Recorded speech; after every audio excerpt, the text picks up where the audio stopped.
Писатели восстанавливают летопись мира и любви, чтобы от многообразия лживых вер человечество когда-нибудь пришло к единству.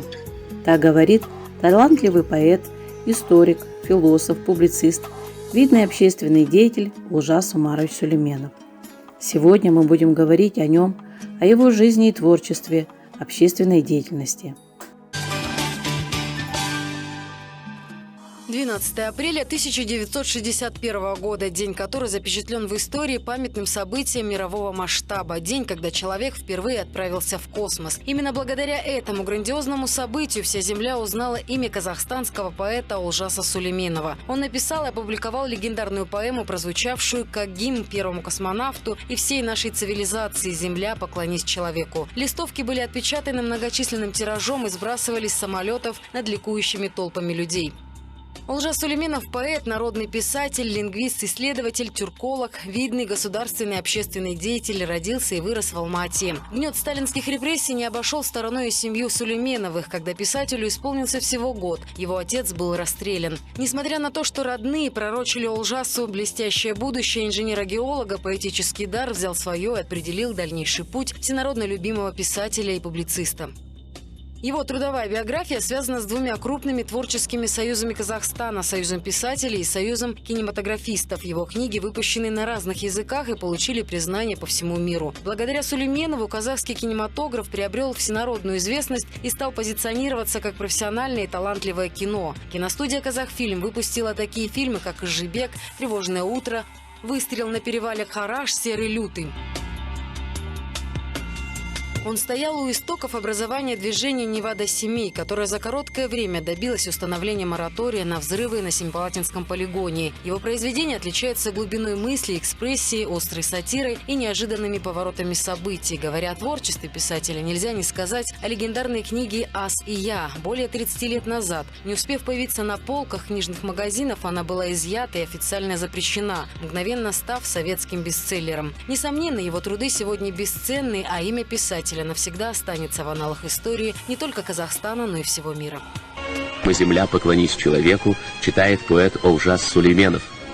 Мир, земля, шар земной, сочетание слов, сочетание народов, мечей и судеб.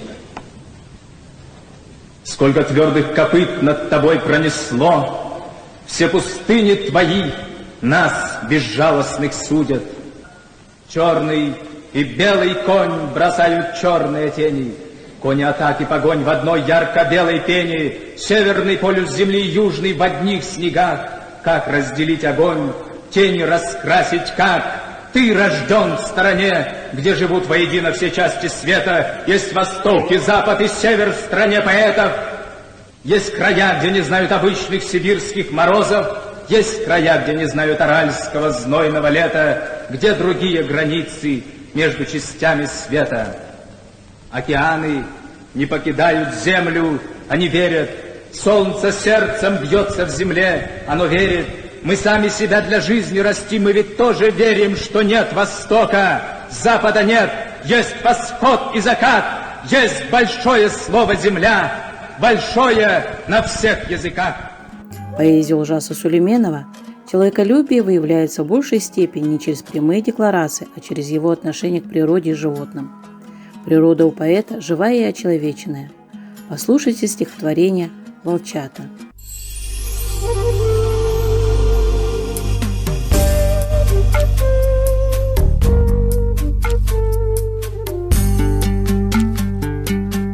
Шел человек, шел степью. Долго-долго. Куда, зачем, нам это не узнать. В густой лощине он увидел волка, верней волчицу, а вернее мать. Она лежала в зарослях полыни, откинув лапы и оскалив пасть. Из горла перехваченного плыла толчками кровь, густая, словно грязь. Кем? Волком? Охотничьими псами? Слепым волчатам это не узнать. Они, толкаясь и ворча, сосали так странно неподатливую мать. Голодные волчата позабыли, как властно пахнет в зарослях укроп. Они, прижавшись к ранам, жадно пили густую, холодеющую кровь. И вместе с ней вливалась жажда мести. Кому? Любому, лишь бы не простить. И будут мстить в отдельности и вместе, а встретиться друг другу будут мстить. И человек пошел своей дорогой. Куда? Зачем? Нам это не узнать. Он был волчатник, но волчат не тронул. Волчат уже не защищала мать. Кружись, Айналайна, земля моя, как никто, и тебя сегодня понимаю. Все болезни твои на себя принимаю. Я качусь, кружусь по дорогам твоим. В феврале 1989 года Олжас Сүлейменов выступает по телевидению с обращением к народу Казахстана. А на завтра на митинге у здания Союза писателей в Алмате объявляет о создании антиядерного движения Невада-Семипалатинск. Советское руководство, убежденное в том, что США готовятся к войне с применением атомного оружия, в 1947 году принимает решение о создании так называемого секретного полигона номер 2, расположенного в 130 километрах северо-западнее Семипалатинска. И 22 августа 1949 года на территории Семипалатинского ядерного полигона проводится первый взрыв.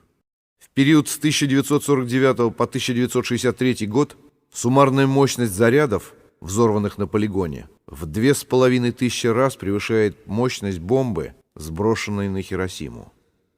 По опубликованным в открытой печати данным, за 40 лет существования полигона здесь произведены не менее 460 испытаний ядерных и термоядерных устройств. Общая площадь пострадавших территорий оценена в 304 тысячи квадратных километров. Жертвами ядерных испытаний стали сотни тысяч людей. Зараженные площади измеряются десятками тысяч гектар. Спустя годы после взрывов мутации живых организмов продолжают шокировать генетиков. Мы, писатели, получаем каждый день письма из тех районов,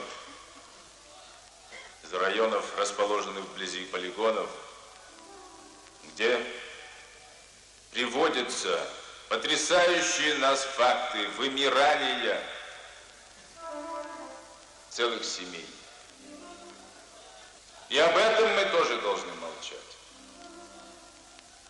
Никакие соображения обороны уже не заставят нас соглашаться с атомными полигонами на территории республики.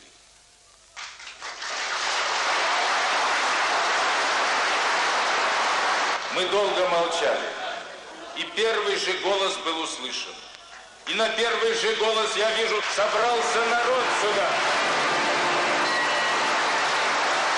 Я считаю, что мы сейчас должны организоваться в движение самое миролюбивое, самое мирное, самое интернациональное движение на земле. Мы назвали это движение «Невада», в надежде, что наши единомышленники в американском штате Невада, которые блокируют атомный полигон там, найдут в нас своих собратьев по беде.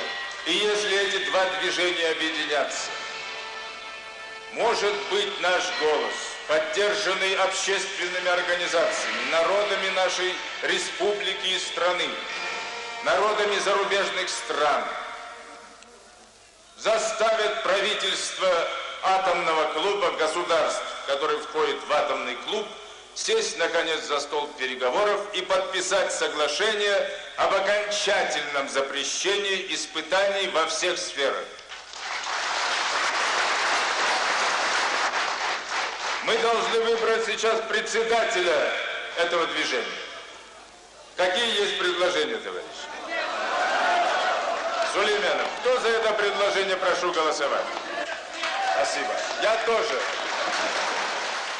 29 августа 1991 года решением президента Республики Казахстан Семипалатинский ядерный полигон был закрыт. Этот шаг, безусловно, определил место независимого Казахстана в мире и, возможно, уберег тысячи людей от новой катастрофы. Люди, граждане всей Вселенной, гости галактик, хозяева шара, вы не хотите пропасть бесследно. Живите, живите, живите с жаром, живите, люди, живите, люди. Все птицы пели что-то без названия, за всеми кленами молчал тобол. Что было бы, не будь тебя, не знаю. Что было бы, не будь меня с тобой. Всех на тебя похожих не обижу.